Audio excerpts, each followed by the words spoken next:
Woodlands. They can be dark and quiet, a mosaic of dapper light and twinkling webs. Or they can be popping with shades of green, blue, white and yellows of woodland flowers, an arboreal theatre of invisible sound.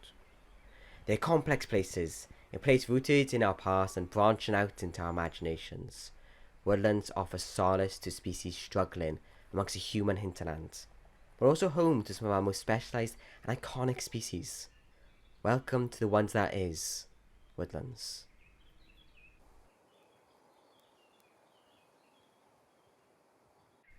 Woodlands exist due to an array of relationships between different species. These relationships change the physical characteristics of a place, the flow of water, the amount of light, and the quality of the soil. It's like a long-running soap opera with a major plot twist every season, minus the tears and inevitable spoilers.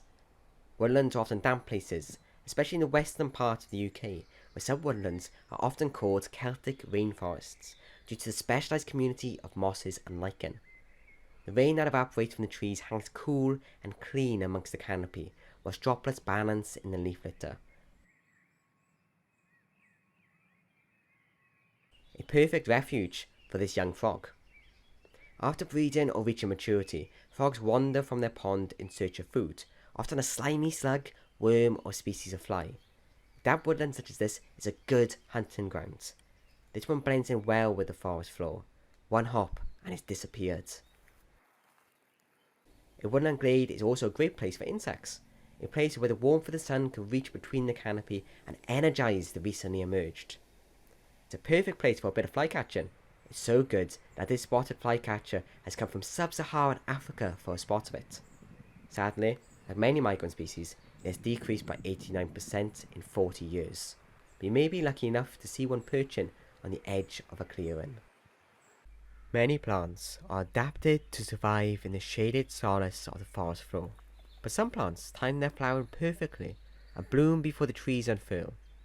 Bluebells are one of those plants, forming a bluey blanket in April and May. The UK is home to around half of the world's bluebells, but they are an indicator of something much rarer. It takes about 5 years for a bluebell seed to grow to a bulb, so a bluebell covered floor is a good sign that the woods may be an ancient woodland.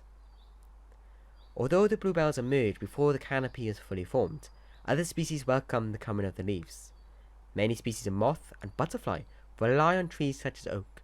Keep your eyes peeled, and you may see some hanging from the skinniest of threads, swaying in the breeze, hoping not to be seen by a hungry bird. A species that relies on the oak tree is the green longhorn, or fairy moth. The caterpillars feed on the dead leaves, but the males can be seen high in the trees, dancing around like festival goers in a mosh pit, hoping to attract a mate. They have beautiful long antennae and move from leaf to leaf with a captivating flutter. You can see how they may be called a fairy. The oak tree actually supports more life than any other species of native tree. It is said to support around 257 species of insects, not to mention the many birds, mammals, fungi and lichen.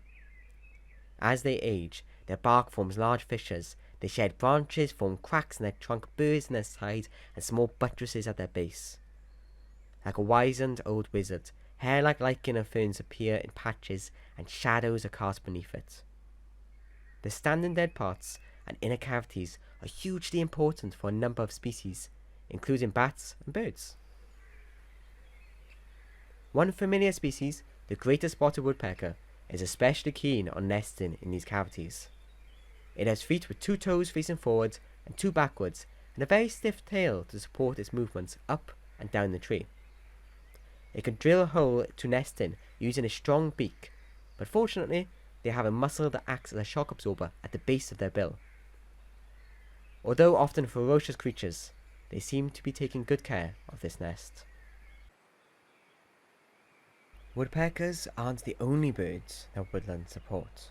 The tawny owl is very well matched for the leafy nightscape.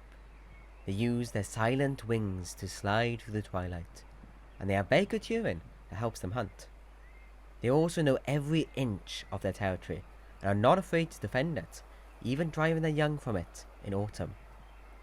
For now though, it's time to rest and ignore the angry tits flitting around.